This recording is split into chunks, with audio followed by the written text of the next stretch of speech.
We are all becoming increasingly aware of the many intersecting problems facing our planet today. From mass inequality as the world's 8 richest people have as much wealth as the poorest 50% of the world, to the refugee crisis where thousands die at sea every year, facing deadly journeys, to an increase in fascism, the rise of far-right parties across the globe, the rise of white supremacy and racism, and the normalization and trivialization of sexual assault and sexism. Closed borders and coercive returns that will only get worse as climate change forces more and more people out of their homes. And we have only 12 years to address the most challenging and pressing issue facing humanity today, climate change. Yet despite these repeated calls to action that tell us that we need to do something now, we need to take radical action, we are seeing at the highest reaches of power large amounts of apathy and relatively little action to address these pressing issues. And the very system our society is built on is fundamentally at odds with what our planet needs to survive. At a time like this, it is easy for us to give up hope, become disillusioned and apathetic that anything can change. And for a lot of us, our hearts and minds have become so colonized that we don't think another reality is possible. And corporations and people in positions of power have vested interest in the continuation of the way things are, to keep us politically disengaged. In these bleak times, I, like many other people, had naively envisioned that YouTube as a platform, with over 1 billion people viewing it every single day, could operate independently of this mainstream narrative and be a way for us to challenge this mainstream narrative, amplify marginalized identities so that a diversity of voices can be heard, a place to deep dive into ideas and offer up alternative ideas for how we can structure our society, and allow ordinary people who aren't in positions of power to express their voices on issues that relate to everyday people, instead of what benefits the elite, to help us raise awareness and help us create change in the world. Yeah, instead of challenging the mainstream, the majority of YouTube videos mirrors the mainstream. Rather than engaging with some of the most pressing and important issues of our time, I believe it has the opposite effect of pacifying us.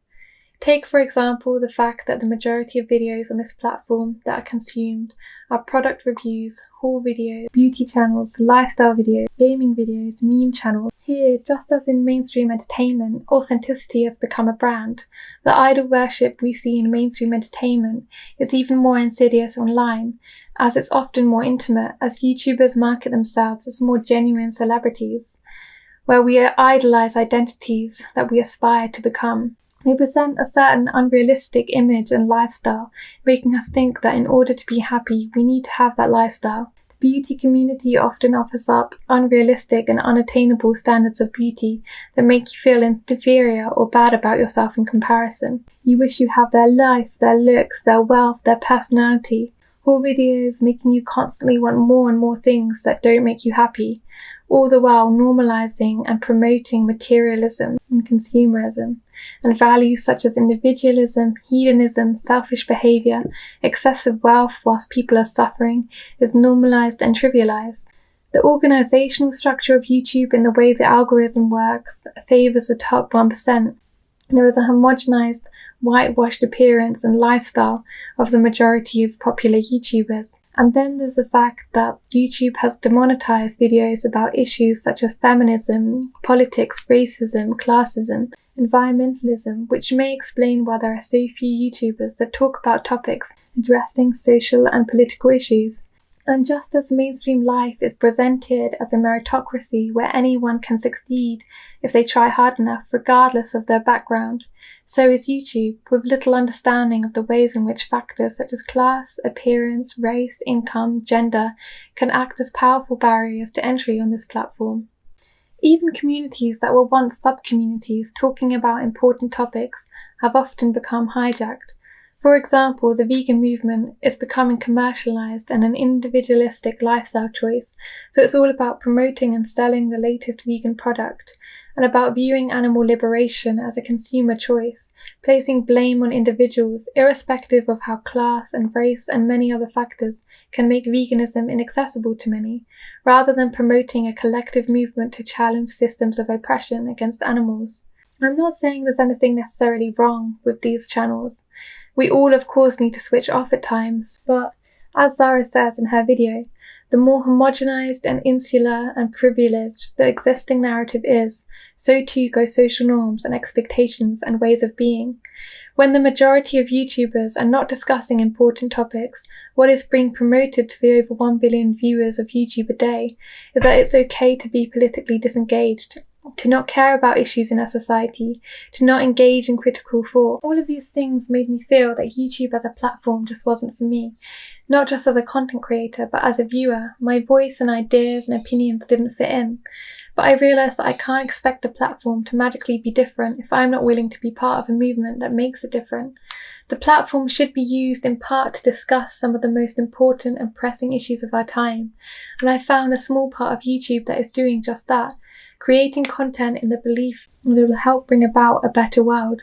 And I want to be part of it. I'm under no naive illusion that I will somehow change the world simply by creating a YouTube channel.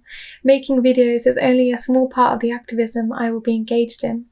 And I fully recognise that as a middle-class, white, Western girl with a British accent, I am reproducing a great deal of the elitism that currently exists on YouTube. But I want to be part of the corner of YouTube that is an antidote to our culture of consumerism, individualism, materialism. I want to use my voice to be part of a collective movement of people talking about the biggest issues in our society and how we can come together to tackle these. A counter-narrative to the mainstream.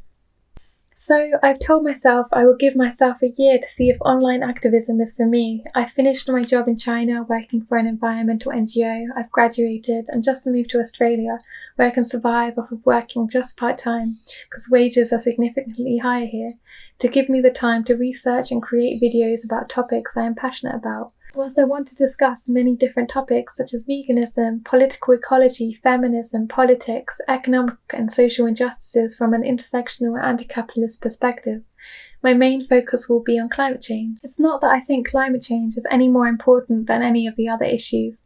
One of the many things that Naomi Klein said that really resonated with me was something along the lines of, if you are a refugee deported back to your country where you face persecution due to inhumane immigration policies, or a victim of racial hatred, or a person who frequently faces discrimination due to the colour of your skin, a woman scared to enter the workplace due to sexual harassment, or you have been displaced from your land so that a corporation can dig for more oil. If it's impacting your life, I can't say one issue is more important than any others, or that we should care more about this than anything else. But unlike the other issues, we do have a limited window of only 12 years or less to act on climate change.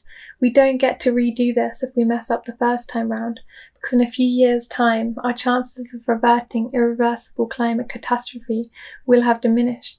Unlike many other issues, we simply don't have the luxury of time to try and try again until justice is seen. We can't try again if our climate reaches a point where we can no longer grow crops, or where our countries are underwater.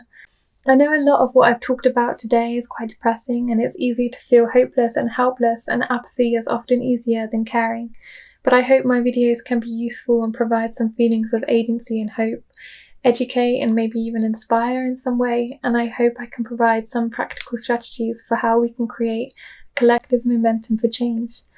I hope I can use the platform in a way that is community-based and inclusive, where we can share ideas and knowledge together, and that gives voices to marginalised identities. I'm making this video as much to introduce myself to you as I am to hold myself accountable, to come back to remind myself of my intentions with this channel and remind myself of what I want to create and who I want to be.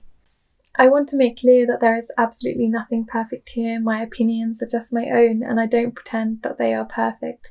I'm only 22 years old and I still have a lot to learn, and although I will do my best to research topics as well as I can, I have no doubt I will say things that are wrong or that will be misconstrued, and if I do, it would be great if you could let me know and I will apologise for that.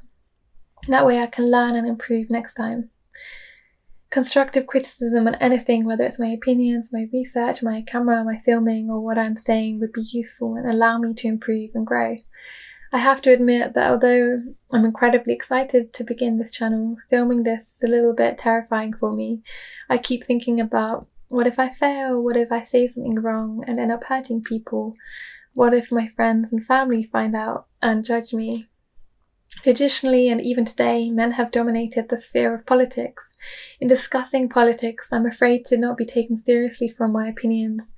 But I have to remind myself that it's not really about me, it's about the fact that we need as many people as possible to be talking about the most pressing issues of our time. And we need more voices challenging the mainstream and our current system. So I hope I can do that in some way. Thank you for taking the time to listen to me.